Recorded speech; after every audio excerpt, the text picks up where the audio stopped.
क्या आप सोच सकते हो भारत के सबसे बड़े न्यायालय सुप्रीम कोर्ट के अंदर किसी ने देश के चीफ जस्टिस पर हमला कर दिया। एक आदमी ने जूता उछलकर बेंच तक पहुंचने की कोशिश की, लेकिन क्यों? क्या ये सिर्फ एक पागलपन था या इसके पीछे कोई संदेश छुपा है? अगर भारत के चीफ जस्टिस पर अटैक हो सकता है, तो फिर आम आदमी कितना सुरक्षित है? क्या ये हमला हमारे लोकतंत्र के दिल पर हुआ एक चोट है? यही सवाल पूरे देश को हिला रहे हैं और आज हम इसी कहानी के अंदर घुसेंगे। एक कहानी जिसमें मिस्ट्री भी है, शॉक भी है और सवाल भी, लेकिन सबसे ज्यादा एक सच्चाई जिससे कोई इनकार नहीं कर सकता। घटना का दिन, कोर्ट रूम के अंदर हुआ क्या? 6 अक्टूबर 2025 सुबह करीब 11:35 में सुप्रीम कोर्ट के कोर्ट रूम नंबर 1 में एक ऐसी घटना हुई जिसमें पूरा नया तंत्र को हिलाकर रख दिया। Chief justice of India B R. Gavai एक केस की सुनवाई कर रहे थे। कोर्ट रूम बिल्कुल रूटीन में चल रहा था जब अचानक एक आदमी, जिसकी पहचान बाद में राकेश किशोर के नाम से हुई, उन्होंने अपना जूता निकलकर सीजीआई की तरफ उछाल दिया। कोर्ट रूम में सब स्टंड हो गए। कुछ पल के लिए सब कुछ रुक गए, लेकिन सबसे हैरानी की बात यह है, सीजीआई ने अपना कंपोजर नहीं तोड़ा। उन्होंने कामली कहा, don't get distract by all this, we are not distract, these things do not affect me. उनका ये जवाब उस कोर्ट रूम के हर व्यक्ति के लिए एक मैसेज था, डिग्निटी और डिसिप्लिन का। कौन था हमलावर? उस आदमी का नाम था एडवोकेट राकेश किशोर, एक लॉयर जिसे सुप्रीम कोर्ट में एंट्री मिलती थी प्रॉक्सिमिटी कार्ड से, मतलब रजिस्टर्ड एडवोकेट के तौर पर उसके पास आईडी था। पर उस दिन वो क्या सोचा होगा? अपना जूता निकाला, बेंच के तरफ उछाला और चिल्लाया, सनातन का अपमान नहीं सहेगा हिंदुस्तान। कोर्ट रूम में कमोशन हुआ। सिक्योरिटी ने तुरंत उसे रोक लिया और उसका जूता जमीन पर ही गिर गया, बेंच तक नहीं पहुंच पाया, लेकिन उसका शब्द कोर्ट रूम के अंदर गूंज गया। बाद में पुलिस ने उससे पकड़कर पूछताछ की। एक नोट भी मिला उसके पास, जिसमें लिखा था, सनातन धर्म का अपमान नहीं सहेगा हिंदुस्तान। तो क्या ये एक रिलीजियस रिएक्शन था? क्या ये एक मैसेज था सोसाइटी के लिए? CJI B R. गवाई का बैकग्राउंड और पहले का कंट्रोवर्सी। सीजेआई गवाई महाराष्ट्र से है और भारत के पहले शेड्यूल कास्ट चीफ जस्टिस भी है। उनका करियर एक इंटीग्रिटी और बैलेंस के लिए जाना जाता है, लेकिन कुछ हफ्ते पहले उनका नाम एक रिलीजियस कमेंट कंट्रोवर्सी में आया था। एक केस में जिसमें भगवान विष्णु की मूर्ति की रेस्टोरेशन का इशू था। सीजेआई ने कहा था, if you are a true devotee of lord Vishnu, then pray to him, meditate, ask the deity himself. ये रिमार्क सोशल मीडिया पर वायरल हो गया। कुछ लोगों ने कहा ये वक्ति का मजाक है, कुछ ने कहा ये सेक्युलर कमेंट है और कुछ ये कहा ये हमारा धार्मिक भावनाओं का अपमान है। इसी कॉन्टेक्स्ट में 6 अक्टूबर का अटैक हुआ। तो क्या ये रिएक्शन उस कमेंट के खिलाफ था या कुछ और? अटैक के तुरंत बाद क्या हुआ? सिक्योरिटी ने राकेश किशोर को कोर्ट रूम से बाहर निकाल दिया। कोर्ट की प्रोसीडिंग्स कुछ मिनट के लिए रोकी गई। फिर सीजेआई ने कहा प्रोसीड। फिर पुलिस ने उससे कस्टडी में लिया, पूछताछ की गई। सरप्राइजिंग बात यह था, इनिशियली एफआईआर लॉन्च नहीं हुई थी। कुछ देर बाद बार काउंसिल ने तुरंत रिएक्ट किया। बार काउंसिल ऑफ इंडिया ने राकेश किशोर को आइडेंटिफाइडली सस्पेंड कर दिया। उसके ऊपर 15 दिन में सो कॉज नोटिस का जवाब देने का ऑर्डर दिया गया। उसका लॉयर लाइसेंस टेम्पोररीली रिवोक कर दिया गया। बीसीआई ने कहा, attack on the chief justice is an attack on the constitution itself. ये स्टेटमेंट वायरल हुआ और देश भर का लॉयर्स ने सॉलिडरिटी दिखाई। पीएम मोदी का बयान। अगला दिन प्रधानमंत्री नरेंद्र मोदी ने एक प्रेस स्टेटमेंट दिया। उन्होंने कहा, the attack on chief justice Gavai has angered every Indians, there is no place for such shameful acts in our society. उन्होंने सीजीआई की कामनेस और मैच्योरिटी की तारीफ की और कहा, such composure strengthens our constitutional spirit.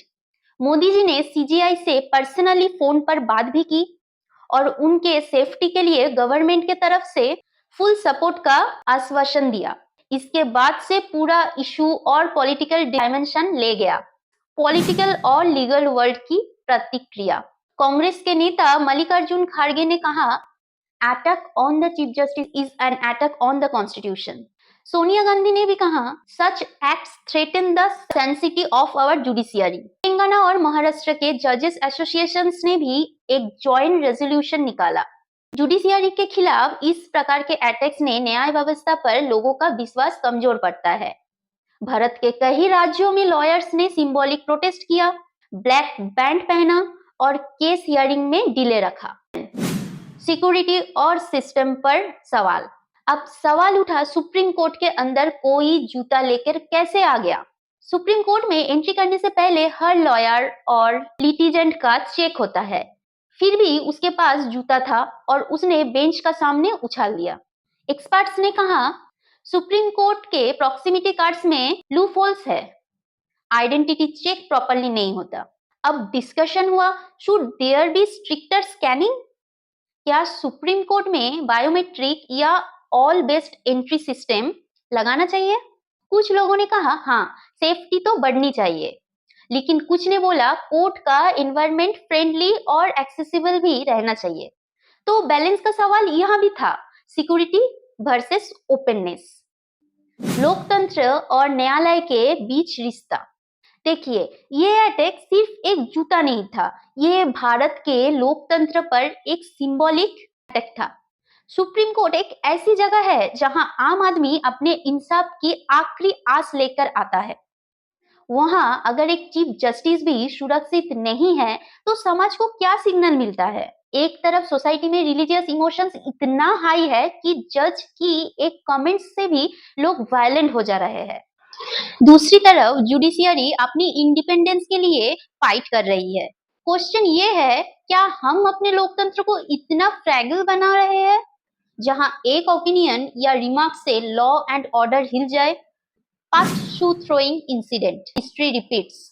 India में जूता उछलने का एक सिंबॉलिक प्रोटेस्ट कल्चर रहा है।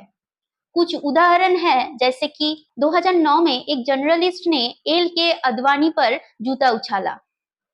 2019 में अरविंद केजरीवाल पर रैली के दौरान जूता फेंका गया।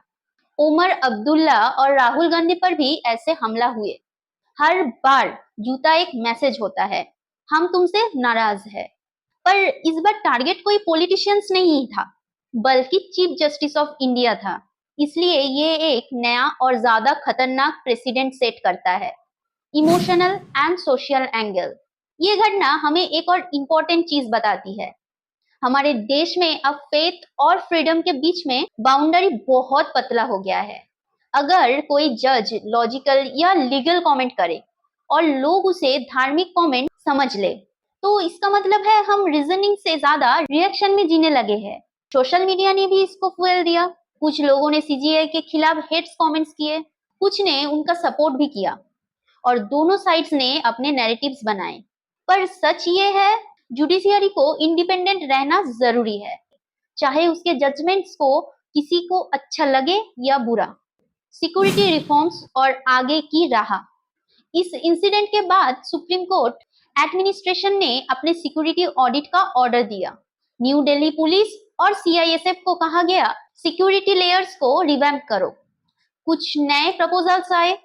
बायोमेट्रिक आईडी सिस्टम, हर लॉयर के एंट्री कार्ड में फिंगरप्रिंट और फेशियल स्कैन ऐड हो। रैंडम बैग स्कैन किया जाए, लॉयर्स के ब्रीफकेस और बैग्स के रैंडम चेकिंग किया जाए। सर्विलेंस कैमरास, कोर्ट के अंदर और बाहर हाई रेजोल्यूशन सीसीटीवी मॉनिटरिंग के लिए कहा गया है। Behavioural flagging, AI based pattern recognization system for abnormal movements. साथ ही बार काउंसिल ने डिसाइड किया कि एथिक्स ट्रेनिंग कंपलसरी की जाए लॉयर्स के लिए, ताकि कोर्ट रूम में डिसिप्लिन मेंटेन रहे। सीजेआई गवाही का रेस्पॉन्स और डिग्निटी। सबसे इंस्पायरिंग मोमेंट ये था कि सीजेआई गवाही का रिएक्शन। उन्होंने काम टोन में कहा, मुझे इससे फर्क नहीं पड़ता, कोर्ट के काम पर कोई असर नहीं पड़ेगा।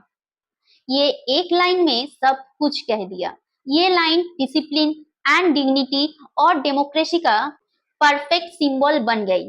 देश भर में लोगों ने कहा, सीजीआई ने रिएक्शन नहीं दिया और वही उनका सबसे बड़ा जवाब था। जब सिस्टम अटैक में हो और लीडर शांत रहे तो वही असली शक्ति होती है। डीपर सिंबोलाइजेशन, अटैक ऑन फेथ और अटैक ऑन लॉ। क्या ये एक हमला एक व्यक्ति पर था या ये एक आइडिया पर था? न्याय और धर्म के बीच के तनाव पर।